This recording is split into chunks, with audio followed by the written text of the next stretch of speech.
एक प्यारा सा दिन था। आसमान भी बहुत प्यारा लग रहा था और एक नन्हा सा खरगोश बाग में खेल रहा था। वो खुशी खुशी घास में खेलता कूदता और फूलों को सूंघता और तितलियों के पीछे भागता था। अचानक एक दरख्त से चमकता हुआ सेब ज़मीन पर गिरा।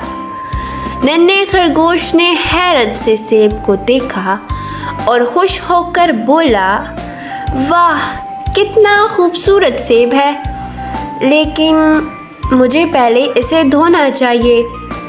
वो सेब को नरमी से उठाकर पानी के पास गया, पानी से उसे अच्छी तरह धोया और अपने छोटे छोटे हाथों से उसे साफ किया और फिर आहिस्ता आहिस्ता मज़े से खाना शुरू किया। तभी उसकी अम्मी आई और बोली, शाबाश मेरे बच्चे, तुमने खाने से पहले सेब को धोया, मुझे बहुत अच्छा लगा।